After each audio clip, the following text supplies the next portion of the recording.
போது நாசி மற்றும் தொண்டை வழியாக மாறி மாறி சுவாசிப்பதால் குரட்டை ஏற்படுகிறது. குரட்டை விடுவதால் அருகில் உள்ளவர்களுக்கும் தூக்கம் கெடுகிறது. ஆனால் நாள்பட்ட மற்றும் பயங்கர சப்தத்துடனான குரட்டை என்பது சரியான நேரத்தில் கவனிக்க வேண்டிய சுகாதார பிரச்சனையாகும். உடல் எடை அதிகம் உள்ளவர்களுக்கு குரட்டை ஏற்பட வாய்ப்புள்ளது. எனவே உடல் எடை குறைப்பது அவசியமாகும். மது அருந்துவதால் தொண்டை தசைகளை லேசாக்கி குரட்டை ஏற்பட காரணமாக அமைகிறது. எனவே மதுவை தவிர்க்கவும். நேராக படுப்பதால் குரட்டை ஏற்பட வாய்ப்புள்ளது. அதனால் பக்கவாட்டில் படுக்கவும்.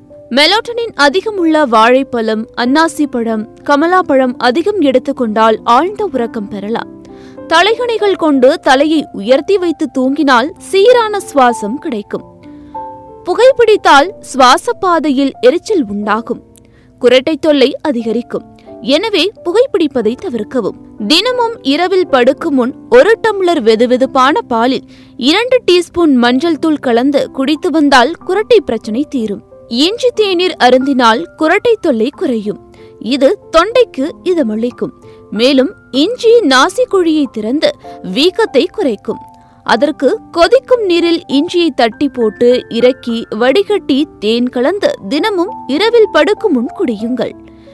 ஏலக்காய் சுவாச பாதையில் உள்ள அடைப்புகளை நீக்கி நெஞ்சு சளியை குறைக்கும். குரட்டை பிரச்சனையிலிருந்து விடுவிக்கும். 2 பூண்டு பற்களை சாப்பிட்டு 1 டம்ளர் தண்ணீர் அருந்தி வந்தால் குரட்டை பிரச்சனையிலிருந்து விடுபடலாம். பூண்டு சுவாச பாதையில் சளியின் தேக்கத்தை எதிர்த்து போராடும். மேலும் இது சுவாச மண்டலத்தின் ஆரோக்கியத்திற்கு வழிவகுக்கும். இரவில் படுக்கும் முன் சில துளிகள் யூக்கலிப்டஸ் ஆயிலை சில நிமிடங்கள் நுகர்ந்து வாருங்கள்.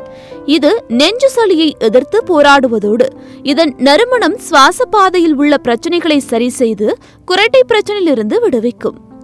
செரிமான பிரச்சனைகள் இருந்தாலும் குரட்டை வரக்கூடும். வெந்தயம் செரிமான பிரச்சனைகளை சரி செய்யும் என்பதால் இதை அன்றாடம் சாப்பிடுங்கள். அதிலும் வெந்தயத்தை நீரில் 1.5 மணி நேரம் ஊற வைத்து இரவில் படுக்கும் முன் நீருடன் விதைகளை சாப்பிடுங்கள். இப்படி தினமும் செய்து வந்தால் விரைவில் குரட்டை பிரச்சனையிலிருந்து விடுபடலாம். தேனில் உள்ள மருத்துவ குணம் குரட்டையிலிருந்து ஒருவரை விடுவிக்க உதவும்.